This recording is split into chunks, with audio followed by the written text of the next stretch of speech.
The world was a canvas of immense spaces, painted in the muted tones of ochre, sage, and pale ice. This was the late Pleistocene, a time of giants, and Kalen was a very small one. A young woolly mammoth, his fur was still a soft, rust-colored shag, not yet the deep, dark coat of the adults who surrounded him like a moving fortress of hair and ivory. His herd, 24 strong, moved with the slow, deliberate rhythm of the seasons. They were led by the matriarch, an ancient female named Alara, whose tusks were a story of 100 winters, scarred and magnificent. Kalen's world was simple.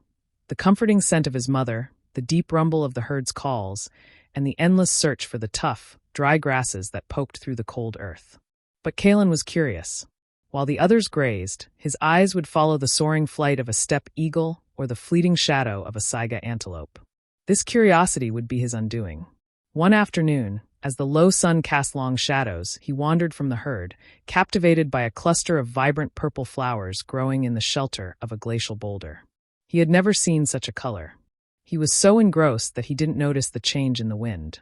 It grew teeth. A sudden, ferocious blizzard swept down from the northern ice sheets, a screaming wall of white that devoured the landscape in minutes. The world vanished. The comforting rumbles of his herd were swallowed by the howl of the storm. Terrified, Kalen trumpeted, a high, thin sound lost in the gale. He stumbled blindly, the cold biting deep. When the storm finally exhausted itself hours later, the world was remade in silent, pristine snow. And Kalen was utterly alone. The silence was more terrifying than the storm. For days, he walked, a tiny, lonely figure in a world of giants. He called until his throat was raw, but the only answer was the echo of his own fear. Hunger became a gnawing ache in his belly. It was in a sparse, frozen forest that he met true terror. A scent hit him first, sharp, musky, and dangerous. From behind a snow-dusted outcrop of rock, a shadow detached itself. It was a cave lion, larger than any predator Kalen had ever seen. Its fur was the color of pale sand, its muscles rippling with a power that promised death. It didn't roar. It watched him with an unblinking, calculating gaze that froze the marrow in his bones. Instinct screamed at him to run. He turned, crashing through the brittle undergrowth, his small legs pumping desperately. The lion was faster, a silent blur of motion. It was almost upon him when the ground beneath Kalen's feet gave way. He tumbled down a steep, snow-cushioned embankment, landing in a disoriented heap at the bottom. The lion, cautious of the unstable ledge, snarled in frustration above him before melting back into the trees. Kalen had survived, but now he was not just lost. He was a hunted creature. His aimless wandering led him downward, into a valley where the air was mysteriously warmer. Steam rose from fissures in the earth, and the snow gave way to damp, mossy ground. It was a pocket of life in the frozen world. Here, other giants found sanctuary. A woolly rhinoceros, a grumpy monolith of muscle and horn, tore at tough shrubs, ignoring him completely. A herd of giant deer, their antlers like great, skeletal trees, drank from a river that flowed warm. For a few days, Kalen rested, regaining his strength in this strange, temperate haven. But the valley was not his home. The memory of his herd, the deep, resonant call of his mother, was a constant pull on his heart. He knew he had to leave. He followed the river out of the valley, climbing back into the wind-swept highlands. It was there he met an old, grizzled steppe bison, a solitary bull named Boar.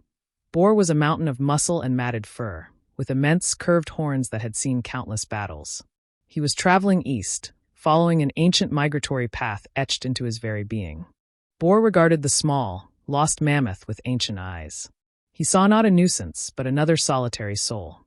Without a sound, he dipped his massive head, then turned and continued his journey. It was a silent invitation. With nothing else to guide him, Kalen followed. They traveled together for weeks. The old bison was a silent teacher. Kalen learned which lichens to scrape from rocks, where to find water frozen just beneath the soil, and how to read the clouds for signs of another storm. They walked past skeletons of mammoths and bison half buried in the permafrost, stark reminders of the price of failure in this land. Their greatest test came at a narrow pass that snaked through a jagged spine of black mountains. The wind howled through the rocks, and the path was slick with ice. As they rounded a sharp bend, a familiar, terrifying scent filled the air. The cave lion had found him again. It was not alone. A lioness, leaner but just as deadly, stood with it, blocking their path. There was no escape. Boar let out a low, rumbling growl, planting his hooves and lowering his horns. Kalen, no longer just a frightened calf, stood his ground beside the great bison. He let out a defiant trumpet, not the shrill cry of a lost child, but the deeper call of a mammoth who had faced the world and survived. He raised his head and charged, a small, furry battering ram of courage. His charge surprised the male lion. As it sidestepped, Boar surged forward, a force of nature. The bison's horns were not for show. He drove the lioness back, his sheer bulk a formidable weapon. The fight was a blur of fur, snarls, and bellowing rage. Kalen, emboldened, charged again at the male, forcing it near the treacherous edge. The lion, more concerned with the massive bison than the small mammoth, misjudged its footing on the ice. With a yowl of fury and surprise, it slid, scrabbling for purchase before tumbling over the cliff's edge. The lioness, seeing her mate fall, gave one last hate-filled snarl before retreating into the rocks. They were bruised and bleeding, but they were alive. They stood together on the path, their breath misting in the frigid air, a silent bond of survival forged between them. A few days later, as they descended from the mountains onto a vast, open plain, Kalen heard it. It was faint at first, a vibration felt more than heard, carried on the wind. A low, resonant rumble.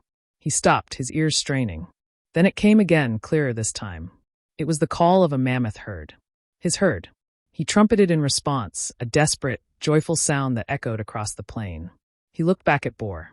The old bison simply nodded his great head, a final, silent farewell, before continuing on his own eastward path. Kalen ran. He ran faster than he had ever run before, his heart pounding with a hope he thought he had lost forever. He saw them then, dark shapes on the horizon, moving with that familiar, ancient rhythm. He called again, and this time, a chorus of trumpets answered him. A massive female, Alara, turned, her scarred tusks catching the light. And beside her, his mother raised her trunk, her own desperate call finally answered. He was no longer the same small, naive calf who had wandered off. He was Kalen, the survivor, the traveler, the mammoth who had faced the great lion and walked with the great bison. He was home,